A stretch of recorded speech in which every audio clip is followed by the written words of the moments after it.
Alléluia. Alléluia, Alléluia, Alléluia, Alléluia, Alléluia.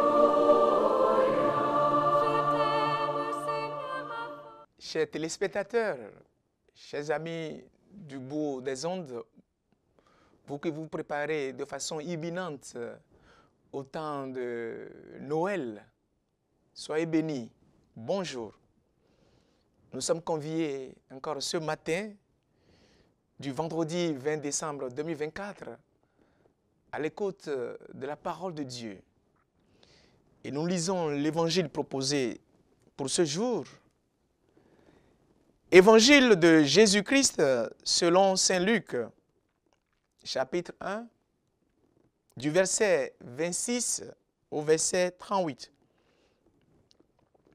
Au 6e mois d'Élisabeth, l'ange Gabriel fut envoyé par Dieu dans une ville de Galilée, appelée Nazareth, à une jeune fille vierge, accordée en mariage à un homme de la maison de David, appelé Joseph. Et le nom de la jeune fille était Marie. L'ange entra chez elle et dit, « Je te salue, comblée de grâce, le Seigneur est avec toi. » À cette parole, elle fut toute bouleversée et elle se demandait ce que pouvait signifier cette salutation. L'ange lui dit alors, « Sois sans crainte, Marie, car tu as trouvé grâce auprès de Dieu. Voici que tu vas concevoir et enfanter un fils. Tu lui donneras le nom de Jésus. Il sera grand, il sera appelé Fils du Très-Haut. Le Seigneur Dieu lui donnera le trône de David son père.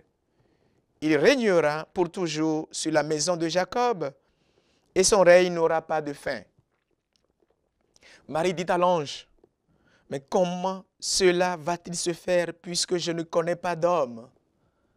L'ange lui répondit, « L'Esprit Saint viendra sur toi et la puissance du Très-Haut te prendra sous son ombre. C'est pourquoi celui qui va naître sera saint. Il sera appelé Fils de Dieu. Or voici que dans sa vieillesse, Élisabeth, ta parente, a conçu elle aussi un fils et en est à son 6e mois, alors qu'on l'appelait la femme stérile, car rien n'est impossible à Dieu. Marie dit alors, « Voici la servante du Seigneur, que tout m'advienne selon ta parole. » Alors l'ange la quitta. Acclamons la parole de Dieu. Louange à toi, Seigneur Jésus.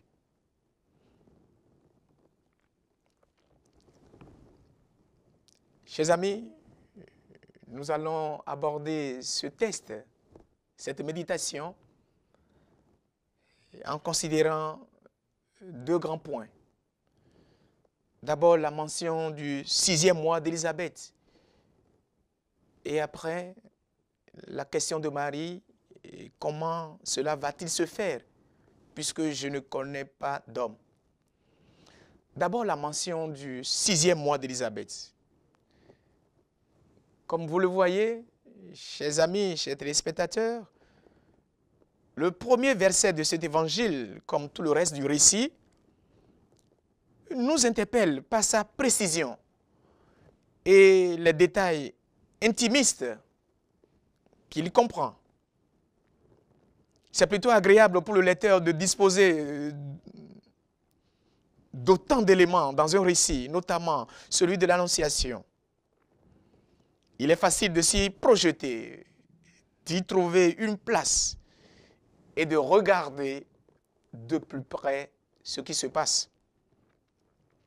L'évocation de la période, des noms de chaque protagoniste, des différentes villes, des endroits, et même de l'état d'esprit et de la condition des personnages évoqués. Bref, le soin apporté aux détails rend ce récit biblique aussi vivant et actuel qu'il pouvait l'être il y a 2 millénaires d'années, ancrant les personnages dans une réalité humaine qui nous semble proche, familière et vraiment une réalité plaisante.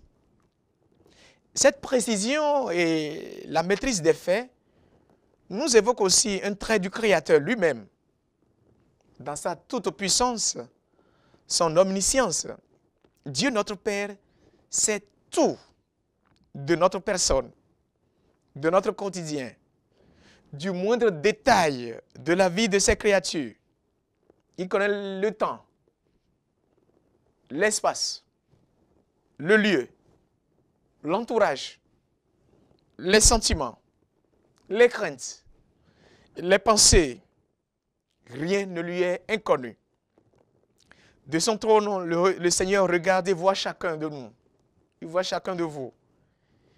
Il sait où je me trouve à l'instant, dans ce studio. Il voit au plus profond de mes pensées. Il m'environne de sa présence. Je ne suis jamais seul. Je ne suis jamais seul. Même si je l'oublie souvent. Je ne suis pas seul. Et comme dit par exemple le psaume 138, tu me scrutes, Seigneur, et tu sais. Tu sais quand je m'assois. Tu sais quand je me lève. De très loin, tu pénètres mes pensées.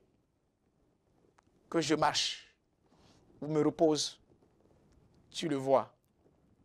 Tous mes chemins te sont familiers. Ce Dieu est bon. Ce Dieu est plaisant. Ce Dieu qui nous cerne dans le temps, dans l'espace, avec nos sentiments. Il est bon, il est plaisant, il me connaît, il est avec moi. Deuxième temps de cette méditation, j'aimerais aborder la grande question de Marie. Comment cela va-t-il se faire puisque je ne connais pas d'homme? Puisque Marie était promise à Joseph, l'on pourrait en déduire qu'il est naturel que naisse de ce mariage un enfant. Mais la question à l'ange semble reléguer l'éventualité que le Messie à venir puisse être le fruit d'une union charnelle. Marie, connaissant les Écritures, fait ainsi montre d'une foi totale en celle-ci, qui annonçait déjà la venue du Messie. Voici que la Vierge est enceinte, elle enfantera un Messie, avait déjà écrit Isaïe, chapitre 7, verset 14. Marie ne doute point, mais sa pudeur et sa docilité interrogent sur le mystère du comment. Ce questionnement met en lumière sa foi pure et profonde, une foi qui transcende les explications humaines et cherche à comprendre le mystère divin sans émettre de doute sur la parole qui lui est adressée. Cette réflexion nous rappelle que la foi, chers téléspectateurs, implique souvent d'aller au-delà des réponses évidentes, de questionner, non par manque de confiance, mais pour accueillir pleinement le mystère de Dieu avec humilité et ouverture. Questionnons, même pour accueillir, pour entrer dans le plan de Dieu, à qui rien n'est impossible. Voilà ce que Dieu fait. Voilà ce qu'il a disposé pour toi, dans ta vie. Donc au milieu de tes questionnements, que cela ne te fasse pas sombrer dans le doute, mais que cela t'ouvre les horizons vers ce Dieu à qui rien n'est impossible. C'est là la marque de la foi. C'est là que tout reste à jouer. C'est là Dieu qui n'a pas dit son dernier mot. Qu'il te bénisse. Que le Dieu des choses impossibles, des choses que tu ne soupçonnes pas, que ce Dieu-là t'accompagne aujourd'hui et fasse descendre sa grâce dans ta vie en te bénissant au nom du Père et du Fils et du Saint-Esprit. Amen. Alléluia. Alléluia, Alléluia.